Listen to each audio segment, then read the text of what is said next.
Boomerangs have come a long way over the years and are now finely crafted gizmos. Originally, people threw sticks to hunt, and that's probably how they discovered that certain bent sticks would circle back.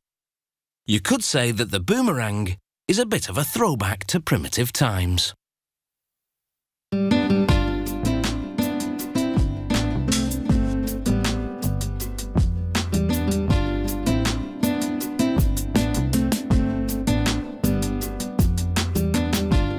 Boomerangs come in many shapes and sizes. Production begins with a solid piece of wood. Here, the growth rings are highlighted to demonstrate that the later growth is narrower. This means it's denser, so it will be easier to work with.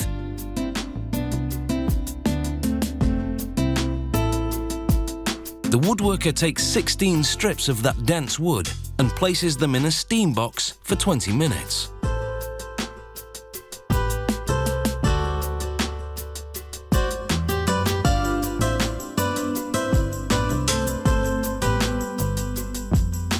The steam makes the strips much more flexible.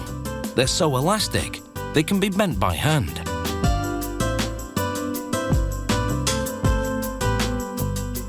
Watch how he arcs all 16 layers at once, with very little effort.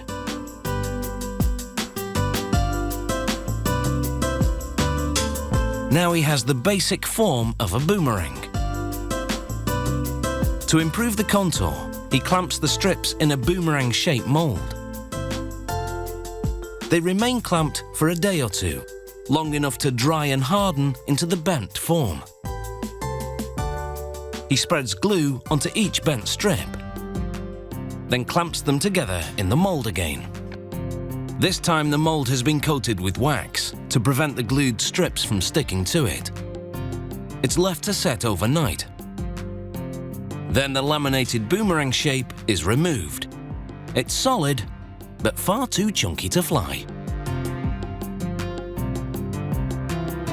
The woodworker slices it into pieces 10 mm thick.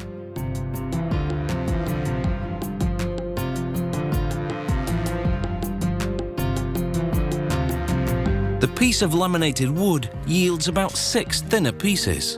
Each one is light enough to be a boomerang. But it needs more form, and he has to get rid of those rough edges. So he outlines a more refined design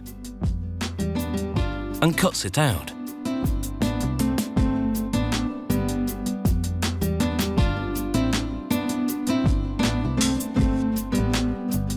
But there's an easier way to make a boomerang, with sturdy aircraft plywood.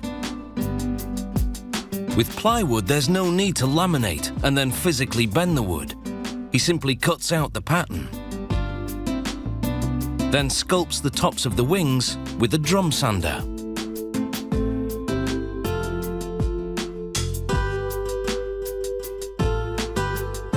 He's made the tops of the 2 wings curve upwards, but in opposite directions. It's this contouring that will make the boomerang fly in a circle. On some models, embedded lead weights help to balance it.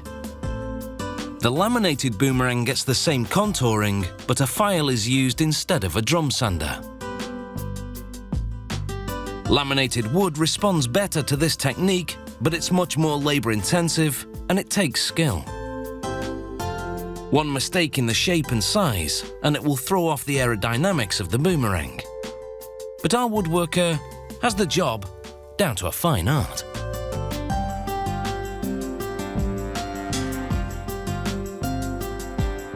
To tune the boomerang, he softens it over a steaming kettle while twisting the wings into an upward flip, similar to an aeroplane wing.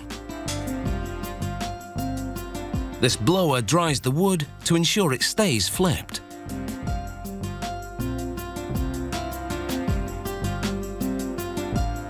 He then sets the boomerang on a flat surface to check the curve. He sprays sealant onto the boomerang and finally, he gives it several coats of lacquer for a high-gloss finish. And now these boomerangs are ready to run rings around the competition.